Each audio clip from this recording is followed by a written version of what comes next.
ดีครับพี่น้องครับตาแป้วมาแล้วตาแป้วมาแล้ว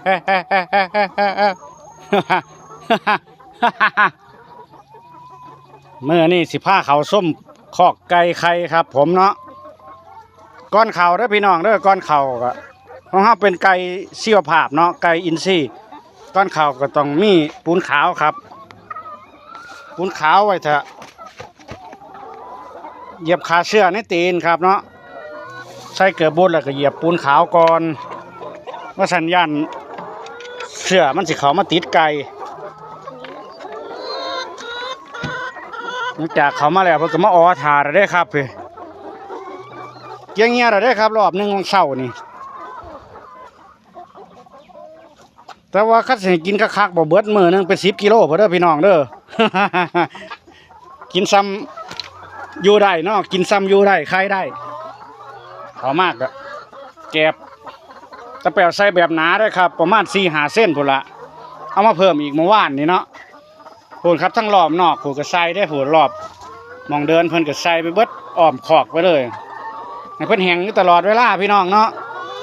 เบิ่งมาเช็คเบิ่งไข่ก่อนว่าได้จักหน่วยมื้อนี่เช้านี่ได้จักหน่วยโอ้ตะกร้านี่ก็มีครับ1 หน่วย2 หน่วย3 หน่วย4 หน่วยตัวนี้มี2 5 6 7 8เช้านี้กำลังได้8 หน่วยพี่น้อง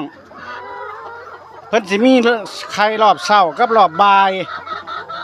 เพราะว่าช่วงนี้เพิ่นไข่อยู่14-15 หน่วยครับต่อวันไข่มาได้2 มื้อแล้วล่ะ14-15 หน่วยต่อวันอาหารกับเป็นอาหารอันนี้เลยนะครับผมใส่อาหารอินทรีย์อาหารชีวภาพอาหารอินทรีย์แบบสูตรที่หัวหน้าส่งเสริมปัญหามาเนาะมีปลาปนมีข้าวปลายแล้วก็มีล่ำแล้วก็มีสารไดแคลเซียมเฮ็ดให้ไข่แดงพี่น้องแคลเซียมสิเฮ็ดให้เปลือกไข่มันออกสีแดงเนาะก็นำบ่ใส่เลยไข่มันสิออกสีขาวๆมันบ่งามเวลาเขาขายมันผู้ซื้อก็สิว่ามันบ่งามก็สิบ่อยากซื้อนะ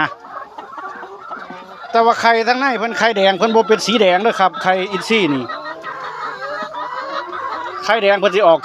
เป็นสีเหลืองเลยล่ะบ่แม่นออกเป็นสีเหลืองเลยเพราะว่าตะแป๋วกินมาหลายเติบแล้วครับไก่นี่ไข่โดนเด้แต่ว่าก็กำลังมาเริ่มได้หลัก10 กว่าหน่วยนี่กำลังได้2-3 มื้อนี่แหละครับได้กี่ก็5 6 7ไหลมาเรื่อยๆ8เนาะ